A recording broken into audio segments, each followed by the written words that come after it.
You're listening to an Airwave Media Podcast. Feel like who art Ed? Try to spice it. Who art is Mr. Wood art Ed me? Good. Either way, it's ambiguous. It works on so many levels. I know.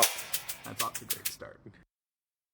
Welcome to Who Arted, weekly art history for all ages. I'm your host, Kyle Wood, and today we're going to be looking at Ansel Adams. But before we get started on that, I do want to say a big thank you to everyone who's been listening and everyone who's left kind ratings or reviews and told friends about the show, because I have noticed that we've had a big spike in listeners. I'm up like 1,000 listeners this month compared to last month, and that is only because you have taken the time to like, subscribe, tell others about the show, and just it really means a lot to me that some people enjoy what I'm doing. So it's tremendously validating, and thank you very much. I really appreciate it. Hopefully you'll continue to enjoy and listen as I am playing daily mini episodes from now up until the start of the annual Arts Madness tournament. I'm playing daily mini episodes so you can learn about all 64 different artists and artworks in this year's tournament, and you'll be able to vote for your favorites starting the last week in February, as we'll have 6 weeks of head-to-head matches going from 64 down to one ultimate artist. And of course, if you want to learn more about that, check the show notes. I've got links and all of that. But right now, I want to get on to our actual topic for today, Ansel Adams. Now, photography is an interesting medium. Today, just about everyone is walking around with a camera in their pocket all the time. We take so many pictures so effortlessly, it can be easy to overlook the complexity of the medium, which blends art and science. I must confess, I am not a particularly great photographer. I mean, I like to think I have a somewhat decent eye for composition, but largely I find that I only get good photos because I take a ton of photos. And with large numbers, some are bound to be good just by sheer chance. The truth is, anyone can take a great photo, but don't confuse occasionally getting a great photo with being a great photographer.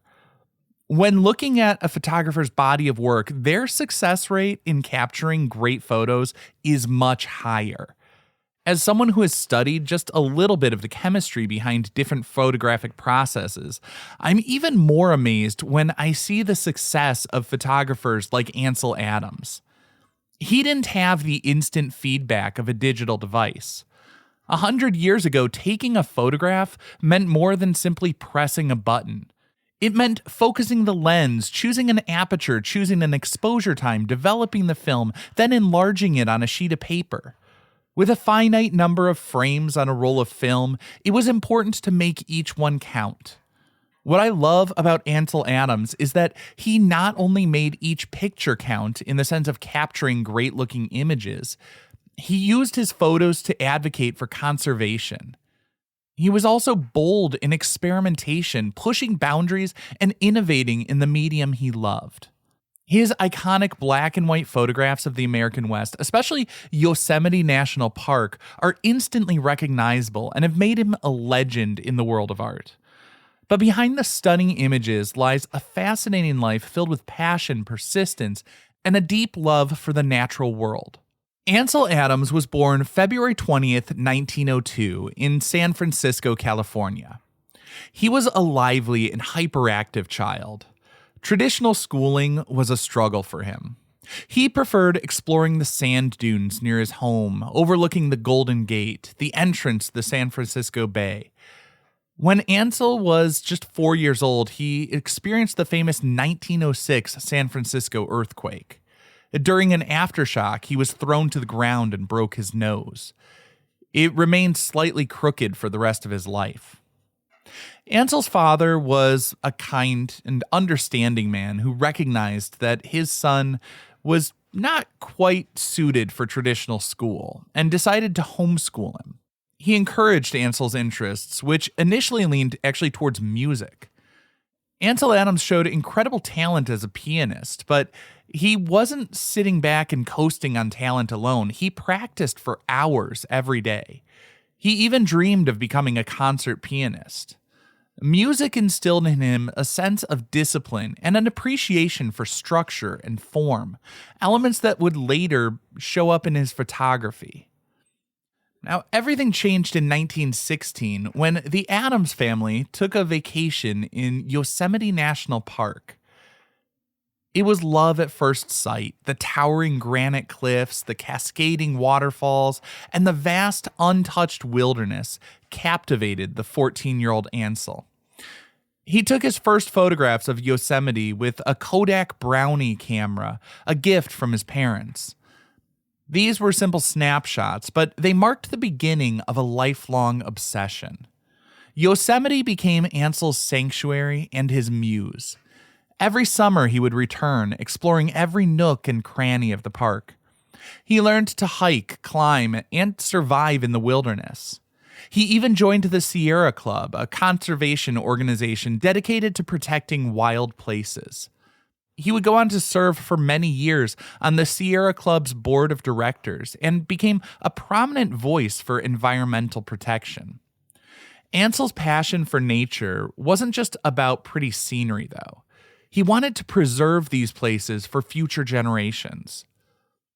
As Adams grew older, he found himself torn between his two passions, music and photography. It was a difficult choice. In his early 20s, he was still seriously pursuing music, but a pivotal moment came when he met the photographer Paul Strand. Strand's bold, sharply focused photographs had a profound impact on Ansel. He realized that photography could be more than just a hobby. It could be a powerful form of artistic expression. He decided to dedicate himself fully to photography. He knew it wouldn't be easy, but he was determined. He was also a little bit of a rebel and didn't like how popular photography of the time had this soft focus and romanticized images. He felt it was too sentimental, but also thought there was just a beauty inherent in reality and sharp focus, and he wanted to capture that. Now, Ansel Adams' revolutionary ideas attracted a group of like-minded photographers, including Edward Weston and Imogen Cunningham. Together, they formed Group F64. The name refers to a very small aperture setting on a camera lens. The aperture is basically the hole that lets light into the camera. The bigger aperture is going to allow more light in for a quicker exposure, and the smaller aperture is going to let less light in, and it's going to require longer exposures. But it also allowed them to achieve incredible sharpness and detail in their photographs from the foreground all the way to the background. They wanted their images to be crisp and clear, showing the world in all its intricate beauty. Interestingly, though, that technique did not allow him to capture all subjects in sharp detail. Running water would become a blur, giving his photographs of rivers a silky, smooth, almost dreamlike and misty quality. Adams would use this to create the contrast between the flowing water and the still landscape, making the photos more dynamic and engaging. In addition to that small aperture technique, Ansel Adams, along with Fred Archer, developed the zone system of photography, which is still used today. The zone system is a technique for managing light and achieving precise tonal control.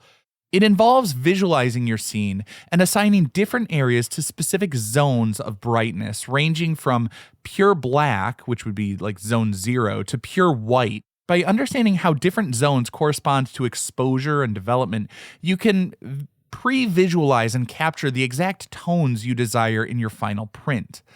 This allows for greater control over the final image, ensuring that the highlights retain detail without sacrificing rich blacks. Although it was originally designed for film, as I said, the zone system remains relevant even today and in digital photography. Its principles of pre-visualizing and understanding tonal range are essential for achieving optimal exposure and creating impactful images. Even with digital editing tools, grasping the core concepts of the zone system helps photographers make informed decisions when capturing and processing photos, ultimately leading to better results.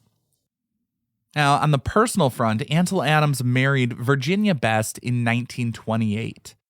They had 2 children, a son and a daughter, and the family often resided in Yosemite, where Ansel established a photography studio and workshop.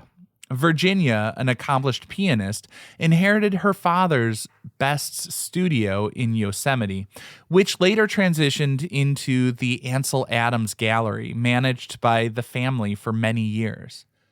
And Virginia would play a crucial role in supporting Ansel's career. She managed his archives and contributed to his legacy even after his death in 1984. Now, throughout his career, Adams received numerous commissions, probably most notably from the Department of Interior, which asked him to document the national parks and monuments. In 1980, he actually received the Presidential Medal of Freedom, recognizing his contributions to both art and environmentalism. Now, Ansel Adams is widely credited with helping to elevate photography to a fine art form. But his legacy extends beyond just the breathtaking photographs. He inspired countless individuals to take up the medium, but also to appreciate and protect the natural world.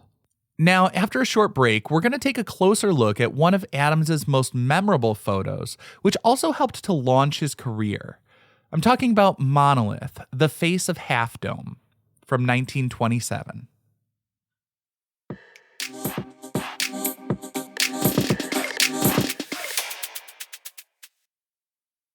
The creation of Ansel Adams' iconic photograph Monolith, the face of Half Dome, is a story etched in the annals of photographic history. It's a testament to his profound connection with Yosemite National Park and his mastery of the medium. It was 1927, and Adams was already intimately familiar with the park's majestic landscape. He envisioned a photograph that would capture the essence of Half Dome's grandeur. Now, capturing this massive cliff face was no small feat. It demanded a strenuous hike. And remember, photography equipment in the 1920s was heavier, bulkier, and more delicate than what we're working with today. He had large format camera equipment, but also fragile glass plates.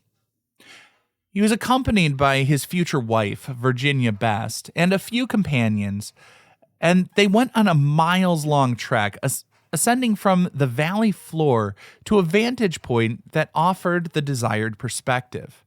The final leg of that ascent involved navigating a precarious rocky outcrop known as the diving board.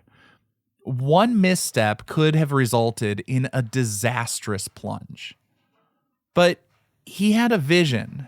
And so Adams pressed on, determined to reach the spot where he could frame the monolith in all its glory. Now, beyond the physical challenge, this required a keen understanding of light and a lot of patience. Adams knew the perfect photograph depended on the precise alignment of the sun, the moment when its rays would illuminate the face of Half Dome, while leaving the surrounding landscape cloaked in shadow.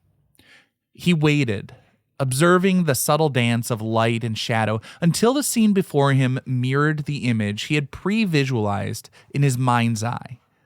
This ability to see the final print before even releasing the shutter was Adams's superpower.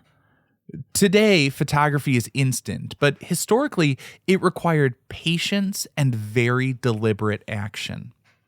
As the golden hour approached, Adams only had one unexposed glass plate remaining. This single chance to capture the scene before him demanded absolute precision. He composed the shot, focused the camera, and then, in a moment that would forever alter the course of his career, he made a critical artistic decision. He chose to place a dark red filter over his lens.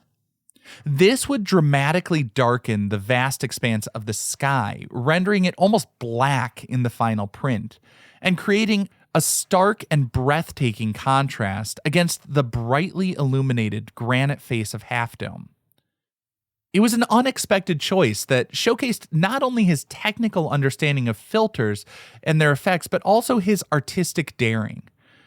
Developing the negative back in his darkroom, Adams must have felt a surge of excitement as the image materialized. He knew instantly he had created something extraordinary. The resulting print of Monolith was a revelation, a powerful and dramatic portrayal of Half Dome that transcended the pictorialist style prevalent at the time. Monolith quickly caught people's eyes, captivating both critics and fellow photographers. The image captures the vast expanse of the landscape and the verticality of the Half Dome, all in high contrast and sharp focus. You can see every detail of the rock face. The dramatic juxtaposition creates a sense of awe and reverence for the natural world. The composition is carefully balanced, with the towering cliff face anchoring the image and drawing the viewer's eye upward. The use of the dark red filter further accentuates this verticality, emphasizing the scale of the mountain against the sky. Of course, the landscape also feels like it has this linear perspective, these diagonals that give it a depth to the picture. And all of it is in sharp focus. Its bold composition and technical brilliance marked a turning point, not only for Adams, but the medium of photography itself. The image was featured in exhibitions and publications, rapidly gaining wider exposure. Monolith, the face of Half Dome, transformed into an emblem of Yosemite, an iconic representation of the American West's untamed beauty. Its widespread reproduction in countless books, posters, calendars, you name it, cemented its place in the visual lexicon of the 20th century, making it one of the most widely recognized landscape photographs in history. This concludes this week's episode of Who Arted, part of the Airwave Media Podcast Network. If you found this tolerable, please leave a rating or review on your favorite podcast app. You can find images of the work being discussed this week and every week on social media at Who Arted Podcast on Twitter, Instagram, and TikTok, and of course on the website whoartedpodcast.com. Podcast done.